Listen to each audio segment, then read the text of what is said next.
بسم الله الرحمن الرحیم. زه دوست محمد جی د پلۍ نه خبرې کوم. علاقه ډېره زیاته پاسمانده وه. موږ ته چې کوم دی نو د اوبو ډېر زیات تکلیف و. په دغه پټو کې به غنې ولاړې وې، کاریزې به وې، اوبو ډېر زیات تکلیف و. زموږ د سکو اوبه چې کوم دی نو هغه به په 300 ګزه کې به هغه راوتې. دونه زیات زموږ علاقه پاسمانده وه. خان له زموږ وپت لاړ، هغه موږ له ټیم راولېږه. پلی ډیم چې کوم دی نو هغه موږ ته منظور کړ.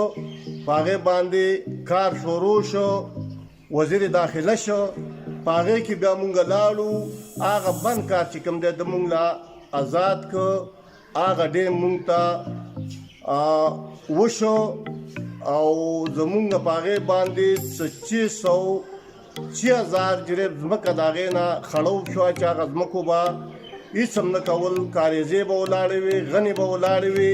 اوس په هغې کې ټماټر هم ولاړ دي، ګني هم ولاړ دي او اوبه چې کوم دی زموږ دونه د ځمکې سر له راغلې چې د سکو کویان هم اوس په 25 ګزه کې کامیابېږي.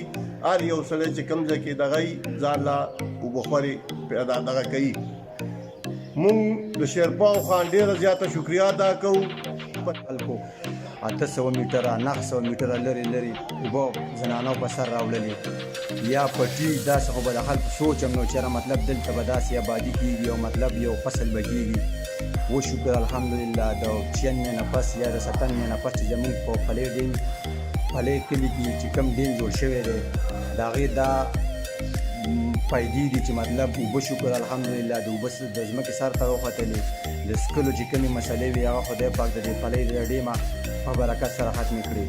یا مطلب چې کوم زموږ پټي وو د هغې فصلونه چې کوم وو هغه شکر الحمدلله د دې ډیم د برکته ختم شول او د آفتاب احمد خان شیرپاو صاحب د ده د برکته ختم شول. اوس چې تاسو پلۍ ډیم قلا طرف ته ویزه ډوکئ، خلک وینئ ټولې شینکۍ دي، اوبه ټولې چې کمې دي اوس په پټو کې بیږي.